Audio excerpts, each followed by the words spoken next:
السلام علیکم ناظرین، 24/7 اردو نیوز کی ایک اسپیشل ایپیسوڈ کے ساتھ میں ہوں اعجاز احمد۔ ناظرین، آج ہم بات کریں گے کہ پاکستان کا جو سیاسی ماحول ہے وہ بہت گرم ہے، اور پاکستان ڈیموکریٹک موومنٹ نے اپنا پہلا احتجاجی جلسہ کوئٹہ میں رکھنے کا اعلان بھی کیا ہوا ہے، اور یہ جلسہ کوئٹہ میں ہوگا۔ کوئٹہ کی سیاست، پاکستان کی سیاست، بلوچستان کی سیاست، ان تمام امور کے حوالے سے ان پہ نظر رکھنے والے آج ہمارے مہمان موجود ہیں، بلال ڈار صاحب۔ ہم ان سے کوئٹہ کی سیاست پہ بھی بات کریں گے، اور یہ بھی پوچھیں گے کہ آنے والے دنوں میں پاکستانی سیاست کیا رخ اختیار کرنے جا رہی ہے۔ جی بلال صاحب، بہت شکریہ، آپ نے ہمیں ٹائم دیا۔ آپ یہ بتائیے گا، جو پی ڈی ایم کی جو احتجاجی تحریک ہے، انہوں نے پہلا جلسہ اپنا کوئٹہ میں اناؤنس کیا ہوا ہے، تو آپ کو کیا لگتا ہے کہ یہ جلسہ کامیاب ہوگا؟ کیا پیش رفت ہو رہی ہے؟ کیا تیاریاں ہیں؟ اس حوالے سے آپ کا کیا تجزیہ ہے؟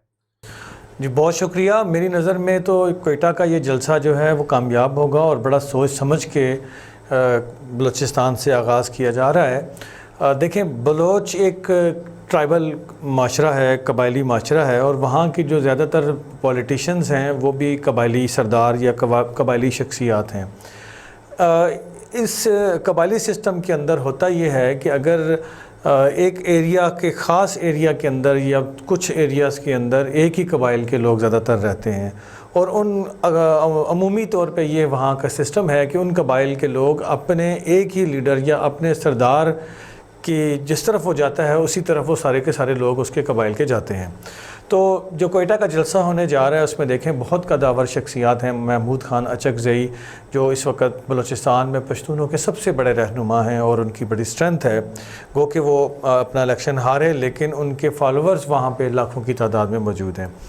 اگر ہم یہ کہیں کہ بلوچستان میں بسنے والے پشتونوں کے سب سے بڑے لیڈر محمود خان اچکزئی ہیں تو یہ غلط نہیں ہوگا،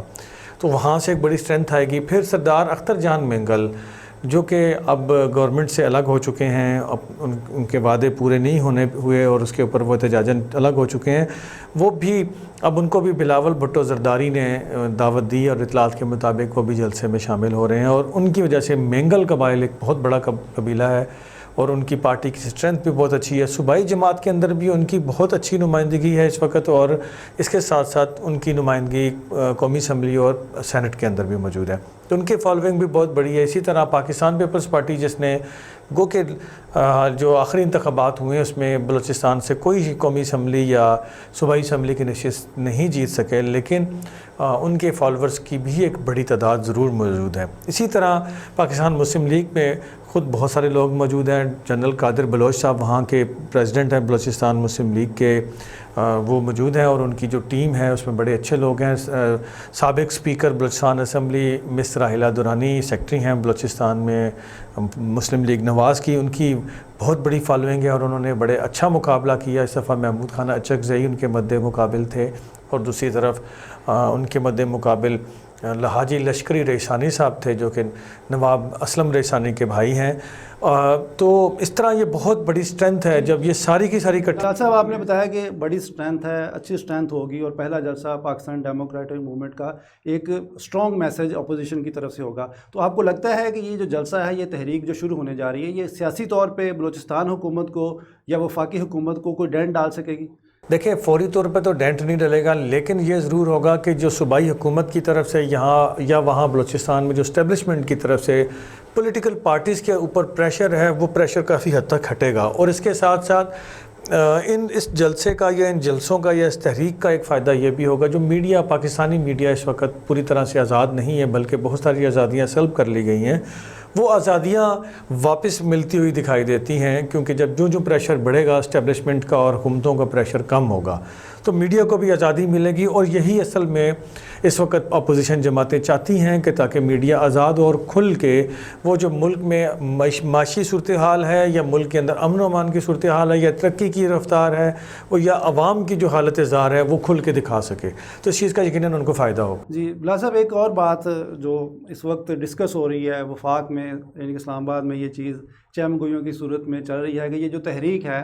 یہ کسی اشارے کی بنیاد پہ شروع نہیں ہو رہی، اس لیے یہ کامیاب نہیں ہو۔ آپ کو لگتا ہے کہ اس تحریک کی وجہ سے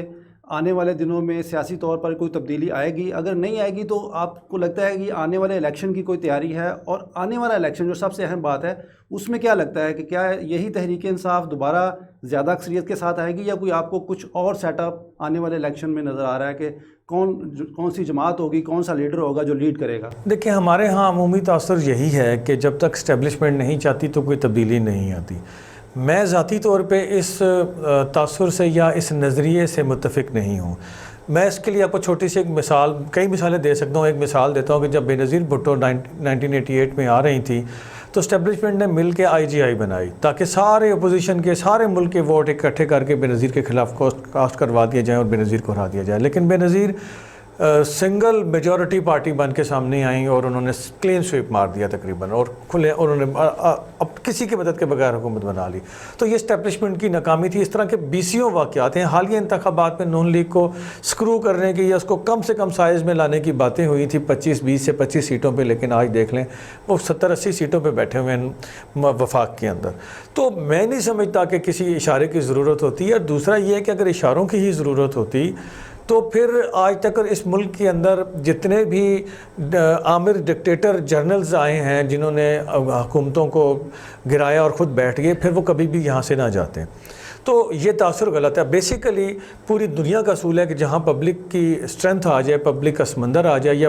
ملک کی اکثریت کسی حکومت سے یا کسی شخصیت سے نالاں ہو تو اس کو نکالے بغیر پھر کام نہیں چلتا۔ بلال صاحب ایک حصہ رہ گیا میرے سوال کا، میں نے یہ پوچھا تھا کہ اس وقت JUI کے رہنما مولانا فضل الرحمان عملی طور پہ وہ لیڈ کر رہے ہیں اس ساری تحریک کو۔ آپ کو لگتا ہے کہ آنے والی سیاست میں ان کا کوئی بڑا رول ہوگا، یا وہ پچھلی اپنی جو ان کی حکومت میں ایک جزوی سی حیثیت ہوتی ہے اسی حیثیت سے ان کا رول ہوگا؟ میرے خیال میں مولانا فضل الرحمان جس سپیڈ سے اور جس انداز میں سیاست کر رہے ہیں اور جس طرح سے وہ تمام اپوزیشن پارٹیوں کے لیے قابل قبول ہیں، مجھے وہ آئندہ انتخابات میں اگر یہی صورتحال رہی تو اس بات کا قوی امکان ہے کہ مولانا فضل الرحمان آگے سے زیادہ اسٹرینتھ لیں گے اور پرائم منسٹر آف پاکستان بھی بن سکتے۔ جی، پرائم منسٹر آف پاکستان آپ کہہ رہے ہیں کہ وہ پرائم منسٹر آف پاکستان بن جائیں گے؟ یہ تو بالکل آپ نے انہونی سی بات کہہ دی ہے۔ تھوڑا سا اس کی ذرا وضاحت کریں، تجزیہ کریں، کس طرح آپ یہ سمجھ رہے ہیں؟ میں اس طرح سے سمجھ رہا ہوں، دیکھیں گو کہ اس گرینڈ ڈیموکریٹک الائنس کے پلیٹ فارم پہ پیپلز پارٹی اور مسلم لیگ نواز دونوں اکٹھی ہوئی ہیں، لیکن ان دونوں جماعتوں کے درمیان ہمیشہ سے جب بے نظیر بھٹو اور نواز شریف کا مساق جمہوریت ہوا تھا تب بھی، اس کے بعد مشرف کے دور میں جو اس کے خلاف تحریک چلی تب بھی، اور جب نواز شریف صاحب کے خلاف عمران خان صاحب کا دھرنا ہوا تب بھی، اور آج بھی ان دونوں جماعتوں کے درمیان اعتماد کا بڑا فقدان ہے۔ اور یہ دونوں جماعتیں مجھے آئندہ انتخابات میں دکھائی نہیں دیتی کہ کسی کی مدد کے بغیر وہ حکومت بنا سکیں۔ تو ایسی سچویشن میں اگر کوئی ایسی سچویشن بن گئی جس طرح کہ ابھی بھی سچویشن تھی کہ نواز شریف نے الگ الیکشن لڑا، پیپلز پارٹی نے الگ PM کا الیکشن لڑا، تو اگر ایسی کوئی سچویشن ڈیولپ ہو سکتی ہے جس کے کبھی امکانات موجود ہیں، تو ایسی صورت میں اپوزیشن کبھی بھی نہیں چاہے گی کہ اتنی تحریک، اتنی جد و جہد کے بعد جس اسٹیبلشمنٹ کو وہ پیچھے دھکیل رہی ہے، جس عمران خان کو جن کو وہ الیکٹڈ نہیں بلکہ سلیکٹڈ پرائم منسٹر کہتے ہیں ان کو نکال رہے ہیں، تو ایک دفعہ پھر وہ ساری چیزیں اپنے جھگڑے کی نظر کر کے سب کچھ انہی کے ہاتھ میں دے دیں۔ تو لہٰذا ایسی صورت میں مولانا فضل الرحمان صاحب کا کے سر پہ وزارت عظمیٰ کا تاج سجتا ہوا مجھے دکھائی دیتا ہے۔ اور میں یہاں یہ بھی بتاتا چلوں، میں تھوڑا سا آپ کو ریفرنس کوٹ کروں۔ آپ کو یاد ہوگا کہ ایک وقت آیا تھا کہ مولانا فضل الرحمان کیئر ٹیکر پرائم منسٹر بنتے بنتے بھی رہ گئے، اور انہوں نے کئی دفعہ ایسی کوشش بھی کی۔ پھر آپ کے سامنے ہے کہ جب KPK کے اندر اسلامی جو اتحاد تھا جماعتوں کا، جس میں جماعت اسلامی، JUI یہ ساری تھیں، تو اس وقت بھی مولانا صاحب کو جو وزارت اعلیٰ ملی یا ان کی پارٹی کو دونوں مذہبی جماعتوں کو ملی، یہ تو کبھی سوچ نہیں سکتا تھا کہ صوبے کی وزارت اعلیٰ بھی ان کو مل جائے گی ان جماعتوں کو، لیکن ان کو ملی۔ تو اس طرح یہ ممکن نہیں ہے کہ مولانا فضل الرحمان کا سائز کم ہوگا، بلکہ میں تو یہ بھی دیکھ رہا ہوں کہ آئندہ اگر وہ پرائم منسٹر نہ بھی بنے تو خیبر پختونخوا اور بلوچستان کے اندر مجھے دکھائی دیتا ہے اس کا قوی امکان ہے کہ دونوں صوبوں میں ان کی JUI کی حکومت ہوگی یا ان کا وزیر اعلیٰ ہوگا، کیونکہ بلوچستان میں ان کی اسٹرینتھ بہت اچھی ہے، 12 13 سے 14 سیٹیں ان کے پاس موجود ہوتی ہیں، اور بعض اوقات یہ 16 17 18 تک چلے جاتے ہیں وہاں کی صوبائی اسمبلی میں، اور وہاں کی صوبائی اسمبلی میں قائد ایوان چننے کے لیے صرف 33 ووٹ چاہیے آپ کو، تو یعنی کہ آپ کو 8-10 ووٹ چاہیے۔ تو اگر وہی اتحاد موجود ہوگا تو مسلم لیگ کی سیٹیں ملا لیں، پیپلز پارٹی کی ملا لیں، سردار اختر مینگل کی ملا لیں، محمود خان اچکزئی کی ملا لیں، تو یہ بڑے آسانی سے پوری ہو سکتی ہیں۔ اسی طرح خیبر پختونخوا کے اندر JUI کی سیٹیں پہلے بھی بہت اچھی تھیں، اور اس دفعہ JUI جب پوری بھرپور تحریک چلا کے آئے گی تو عموماً یہی ہوا ہے کہ جس جماعت کے خلاف بڑی بھرپور تحریک چلتی ہے اور وہ اقتدار سے الگ ہوتی ہے تو اس کی سیٹیں بالکل ختم ہو جاتی ہیں یا نہ ہونے کے برابر رہ جاتی ہیں. تو اس کا ایڈوانٹیج بھی یقیناً